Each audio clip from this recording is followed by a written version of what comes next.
जय श्री राम। आज मैं आपके सामने पुनः एक सत्य घटना साझा करने जा रहा हूं, जिसे मैंने अपने सामने होते हुए देखा है और ये मेरी माता जी का व्यक्तिगत अनुभव भी है। मेरी माता जी को गठिया का रोग हो गया था लगभग आज से 15 से 20 वर्ष पूर्व, और धीरे धीरे बढ़ते बढ़ते वो इतना अधिक हो गया कि उनकी घुटने में अत्यंत अधिक पीड़ा हो जाती थी कि एक समय ऐसा आ गया था कि वो उठ बैठ भी नहीं पाती थी, और चलना तो बहुत ही उनके लिए कठिन हो गया था। वो मात्र 10 से 15 कदम चल पाती थी, उसके अधिक नहीं चल पाती थी। तो ये जब अत्यंत अधिक बढ़ गया तो हम उनको दिखाने के लिए एक एलोपैथी के चिकित्सक के पास गए। तो जब उन्होंने उनके एक्सरे इत्यादि सब किए तो उन्होंने मेरी माता जी को कहा कि आप एक काम करें कि आपका जो घुटना है उसको रिप्लेसमेंट करना पड़ेगा, नी रिप्लेसमेंट करना पड़ेगा, उसकी सर्जरी करनी पड़ेगी। तो हम लोग बड़े चिंतित हो गए कि अब ऐसा करेंगे तो कहीं कुछ उसका दुष्प्रभाव न पड़े। तो मेरे ही एक मित्र थे, उन्होंने कहा कि एक बहुत ही अच्छे आयुर्वेदिक चिकित्सक हैं, आप उनसे एक बार परामर्श अवश्य लें। तो मेरी माता जी ने उनसे परामर्श लिया और उन्होंने सर्वप्रथम उनके यहाँ पर जो तेल से धारा डाल के घुटने के ऊपर पत्ते इत्यादि का लेप लगा के तेल से धारा डाल के जो उनकी चिकित्सा होती है आयुर्वेदिक, वो उन्होंने की।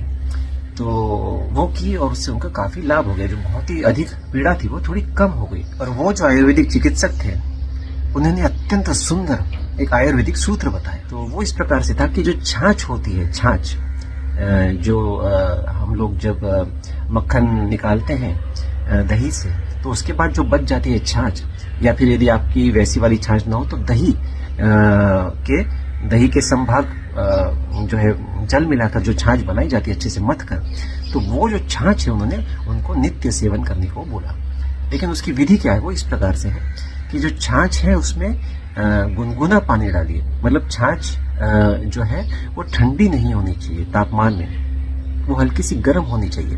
और उसमें 6 प्रकार की उन्होंने वस्तुएं डालने के लिए कहा। सर्वप्रथम सेंधा नमक, 2 चुटकी सेंधा नमक। दूसरा 2 चुटकी काला नमक। तीसरा काली मिर्च का चूर्ण, फिर अजवाइन का चूर्ण, फिर जीरे का चूर्ण, और उसके बाद सौंठ का चूर्ण। ये 6 प्रकार की वस्तुएं हैं। तो इन सभी को समान मात्रा में उन्होंने मिश्रित करके उसमें डालने के लिए कहा। और इस प्रकार की जो छाछ है उसका दिन में 3 से 4 बार उन्होंने सेवन करने के लिए कहा। छाछ में दही की मात्रा अधिक नहीं हो, छाछ में पानी की मात्रा अधिक होनी चाहिए। दही बहुत थोड़ा सा, 1 गिलास छाछ बनाए तो उसमें थोड़ा सा दही और अधिक से अधिक जल, और उसको अच्छे से फेंट लिया जाए और 1 गिलास से दूसरे गिलास में झाग आने तक उसको इस प्रकार से मिलाया जाए। ये अत्यंत महत्वपूर्ण विधि है।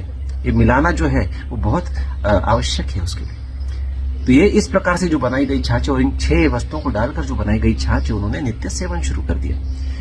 और आज मेरी माता की आयु लगभग 76-77 वर्ष की है, और आज वो नित्य 4 से 5 किलोमीटर चलती हैं, पैदल चलती हैं। ये उसी का परिणाम है। तो मैंने सोचा आपके साथ साझा करता हूँ। यदि आपको भी जोड़ों में इत्यादि में दर्द होता है तो ये प्रयोग आपके लिए अत्यंत लाभदायक होगा। बस ये ध्यान रखिए कि छाछ जो है, जिस दही का आप छाछ बनाने वाले हैं, जो वो दही जो है वो अधिक अच्छे से जमा हुआ होना चाहिए और थोड़ा सा खट्टा होना चाहिए। इस बात का ध्यान रखें। धन्यवाद। जय श्री राम।